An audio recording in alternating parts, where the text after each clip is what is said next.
দর্শক, তারেক রহমানের নির্বাচনী সফর নিয়ে আরো খবর জানাতে ময়মনসিংহ থেকে যোগ দিয়েছেন আমাদের সহকর্মী সুলতান মাহমুদ কনিক। কনিক, যেমনটা বলছিলাম, দীর্ঘ 22 বছরের প্রতীক্ষার অবসান। আপনাদের ময়মনসিংহে যাচ্ছেন তারেক রহমান। কখন আসতে পারেন, কটা নাগাদ আসতে পারেন জানাবেন, এবং এই যে সমাবেশ ঘিরে নেতাকর্মীদের উচ্ছ্বাস, সাধারণ মানুষের উচ্ছ্বাস কেমন দেখছেন জানাবেন।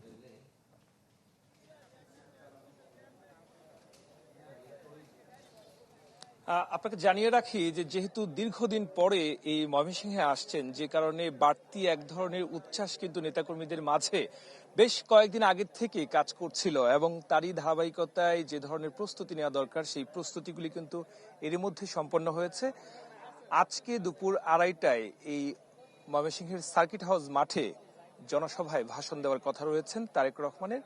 তবে এই মুহূর্তের চিত্র যদি আমি আপনাকে একটু দেখানোর চেষ্টা করি, যে পুরো মাঠের চিত্র, যে নেতাকর্মীরা এখনো ওইভাবে আসেননি, যদিও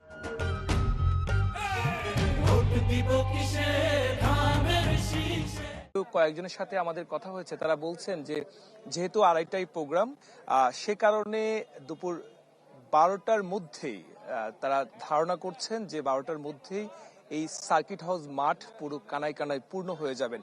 এটি স্মরণকালের একটি সবচেয়ে বড় জনসমাবেশ করার জন্য যে প্রস্তুতি নেওয়া দরকার, সেই সাংগঠনিক প্রস্তুতি কিন্তু কয়েকদিন আগে আমরা দেখেছি নেতৃবৃন্দের কাছে।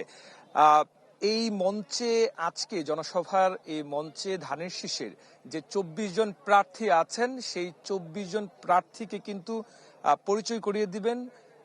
এতটুকু আমরা জানি, শেরপুর, জামালপুর, নেত্রকোনা এবং ময়মনসিংহ, এই 4 জেলার যে সমস্ত 24 জন প্রার্থী আছেন তাদেরকে পরিচয় করিয়ে দিবেন। এখন পর্যন্ত সার্বিক নিরাপত্তা ব্যবস্থা সম্পূর্ণরূপে জোরদার করা হয়েছে। অপেক্ষায় আছেন মানুষজন, অধীর আগ্রহে অপেক্ষা করছেন যে তারা তাদের প্রিয় নেতাকে দেখবেন, কাছ থেকে তাদের কথা শুনবেন। তো এখন পর্যন্ত নেতাকর্মীরা আসছেন এই মাঠে, আস্তে আস্তে জড়ো হচ্ছেন আর কি। এই ছিল আমার কাছে সবশেষ। কনিক, ধন্যবাদ আপনাকে। দর্শক, ময়মনসিংহ থেকে যোগ দিয়েছিলেন আমাদের সহকর্মী সুলতান মাহমুদ কনিক।